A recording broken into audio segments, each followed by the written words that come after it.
আমার বিনয়ী ছাত্রছাত্রীবৃন্দ, অনলাইন ক্লাসে তোমাদেরকে স্বাগত।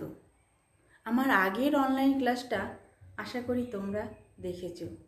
আজ আমি ঝুমা রানী সাহা আলোচনা করব সংস্কৃত প্রথম পত্রের প্রমণ্যুর উপাখ্যান। এটা আলোচনা করতে গেলে আমাদের যা জানা দরকার তা হচ্ছে দেবতা। দেবতা কারা? দেবতা ঈশ্বরের শাখারূপ। ঋষিগণ দেবতাদের 3 শ্রেণীতে ভাগ করেছেন। 1. স্বর্গের দেবতা যেমন সূর্য। 2. অন্তরিক্ষের দেবতা যেমন ইন্দ্র। 3. মর্ত্যের দেবতা যেমন অগ্নি। কিন্তু আমাদের আলোচ্য পাঠ্য আলোচনা করতে গেলে 2 ধরনের দেবতার উল্লেখ করতে হয়। 1. আজান দেবতা, 2. কর্মদেবতা। আজান দেবতা যারা আগে থেকেই দেবতা ছিলেন, যেমন ব্রহ্মা, বিষ্ণু, শিব। কর্মদেবতা অশ্বিনী কুমার দ্বয়। অশ্বিনী সূর্যের অপর নাম। এনারা 2 জন সূর্যপুত্র ছিল। এনারা পূর্ণ কর্মফলে দেবতা হন। অশ্বিনী কুমার দ্বয় দেবতাদের দেববৈদ্য। এবার মূল আলোচনায় আসা যাক। উপমন্যুর উপাখ্যান। আয়োধ্যমের উপমন্যু নামে অপর একজন শিষ্য ছিল। গুরু তাকে বৎস উপমন্যু গোধনসমূহ রক্ষণাবেক্ষণ করো এই বলে প্রেরণ করলেন। সে গুরু কথা মতো গোধনসমূহ রক্ষা করতে লাগলো। এখানে গোধনসমূহ বলতে গাভীরূপ সম্পদকে বোঝানো হয়েছে। উপমন্যু দিনের বেলা গোধনসমূহ রক্ষা করে সন্ধ্যাকালে গুরুগিরি ফিরে এসে উপাধ্যায়ের সম্মুখে প্রণাম করল। গুরু তাকে বেশ হৃষ্টপুষ্ট দেখে জিজ্ঞাসা করল, বৎস উপমন্যু, তুমি কীরূপে জীবিকা নির্বাহ করছো? উপমন্যু প্রত্যুত্তরে বলল, আমি ভিক্ষার দ্বারা জীবিকা নির্বাহ করি। গুরু তাকে বললেন, গুরুকে নিবেদন না করে ভিক্ষালব্ধ বস্তু তোমার গ্রহণ করা উচিত নয়। সে তাই হবে এরূপ বলে ভিক্ষালব্ধ সমস্ত বস্তুই তাকে নিবেদন করল। গুরু ভিক্ষালব্ধ সমস্ত বস্তুই গ্রহণ করলেন। এখানে উপমন্যুকে হৃষ্টপুষ্ট বলা হয়েছে, অর্থাৎ উপমন্যু বেশ খুশি এবং মোটাসোটা মনে হচ্ছিল গুরুর কাছে। সে তাই হবে একথা বলে পুনরায় গোধনসমূহ রক্ষা করতে লাগলো। সে দিনের বেলা গোধনসমূহ রক্ষা করে সন্ধ্যাকালে গুরুগিরি ফিরে এসে গুরুর সম্মুখে গুরুকে প্রণাম করল। গুরু তাকে আগের মতোই হৃষ্টপুষ্ট দেখে জিজ্ঞাসা করল, বৎস উপমন্যু, তোমার ভিক্ষালব্ধ সমস্ত বস্তুই আমি গ্রহণ করি, তাহলে তুমি এখন কীরূপে জীবিকা নির্বাহ করছো? সে এরূপ উক্ত হয়ে গুরুকে বলল, পূজনীয়, প্রথমে ভিক্ষা করি যা পাই তা আপনাকেই নিবেদন করি। আমি দ্বিতীয়বার ভিক্ষাচারণ করি, তার দ্বারাই আমি জীবিকা নির্বাহ করি। তখন গুরু তাকে বললেন, এরূপ গুরুবৃত্তি উপযুক্ত নয়, কারণ এতে তুমি অন্যান্য ভিক্ষুকজীবীদেরও জীবিকার পথ বন্ধ করে দিচ্ছ এবং তুমি লোভযুক্ত হচ্ছ। সে তাই হবে একথা বলে পুনরায় গোধনসমূহ রক্ষা করতে লাগলো। সে দিনের বেলা গোধনসমূহ রক্ষা করে সন্ধ্যাকালে গুরুগিরি ফিরে এসে গুরুকে প্রণাম করল। গুরু তাকে আগের মতোই হৃষ্টপুষ্ট দেখে জিজ্ঞাসা করলে, তুমি ভিক্ষালব্ধ সমস্ত বস্তুই আমাকে দিয়ে দাও, আমি গ্রহণ করি। অন্য কোনো উপায় অবলম্বন করো না, তাহলে তুমি এখন কীরূপে জীবিকা নির্বাহ করছো? সেরূপ উক্ত হয়ে গুরুকে বলল, আমি এখন গাভীসমূহের দুধ দ্বারা জীবিকা নির্বাহ করি। গুরু তাকে বললেন, গুরুর অনুমতি ছাড়া তোমার দুধ পান করাও উচিত নয়। সে তাই হবে একথা বলে গোধনসমূহ রক্ষা করতে লাগলো। সে দিনের বেলা গোধনসমূহ রক্ষা করে সন্ধ্যাকালে গুরুগিরি ফিরে এসে গুরুকে প্রণাম করলো।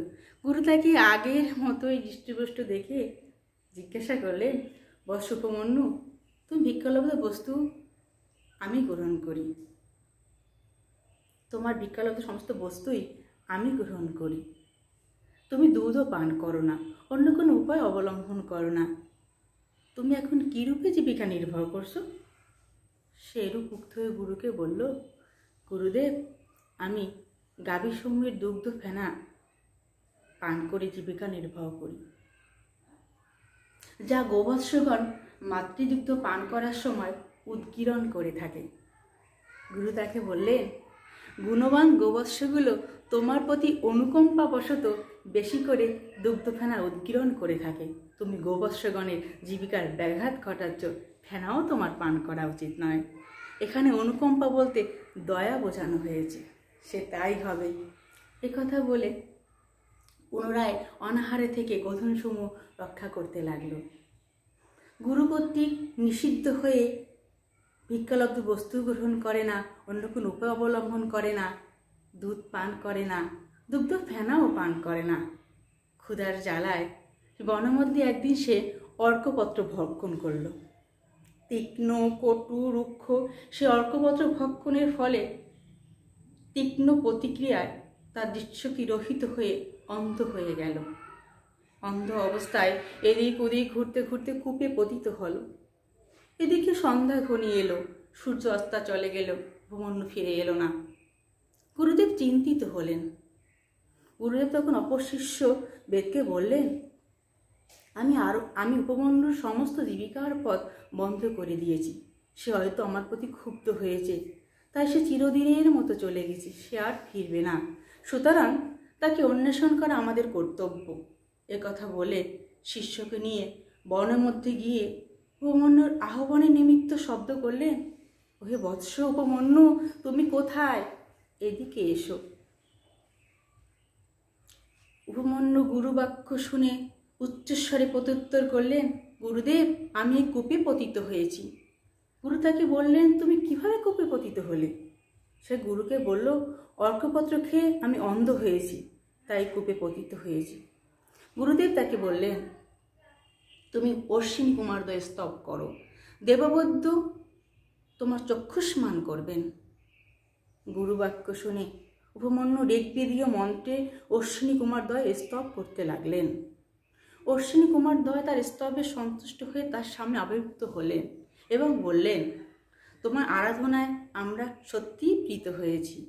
এই পিষ্ঠক নাও, তুমি খাও। তখন উপমন্যু বললেন, আপনারা মিথ্যা বলেননি, কিন্তু আমার গুরুদেবকে নিবেদন না করে এই পিষ্ঠক খেতে আমি উৎসাহী নই। তখন অশ্বিনী কুমারদ্বয় বললেন, পূর্বে তোমার গুরু কর্তৃক আমরা আরাধিতা হয়েছিলাম। সে তার গুরুকে নিবেদন না করে আমাদের দেওয়া পিষ্ঠক গ্রহণ করেছিল। তোমার গুরু যা করেছে তুমিও তাই করো।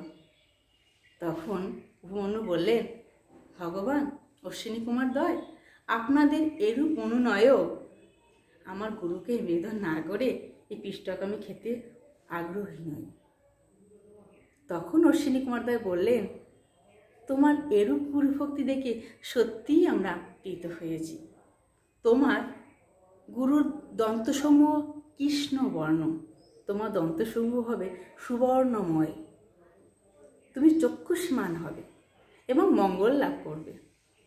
অশ্বিনী কুমারদ্বয় কর্তৃক এরূপ উক্ত হয়ে এবং চক্ষু লাভ করে উপমন্যু গুরুর সামনে গিয়ে গুরুকে প্রণাম করল এবং সমস্ত বলল। গুরুও তার প্রতি খুশি হয়ে বললেন, অশ্বিনী কুমারদ্বয় যেমন বলেছে তোমার তেমনই মঙ্গল হবে এবং সমস্ত বেদ ও ধর্মশাস্ত্রসমূহ তোমার নিকট প্রতিভাত হবে। গুরুর এরূপ আশীর্বাদ পেয়ে উপমন্যু নিজ দেশে ফিরে গেলেন। এখন যদি আমি প্রশ্ন করি, উপমন্যু কে ছিলেন, তিনি কিভাবে অন্ধ হয়েছিলেন এবং অন্ধত্ব থেকে কি করে মুক্তি পান, আশা করি তোমরা বলতে পারবে, তাই না? তাহলে আজ আলোচনা এখানেই শেষ করছি। আবার দেখা হবে। তোমরা ভালো থেকো, স্বাস্থ্যবিধি মেনে চলো।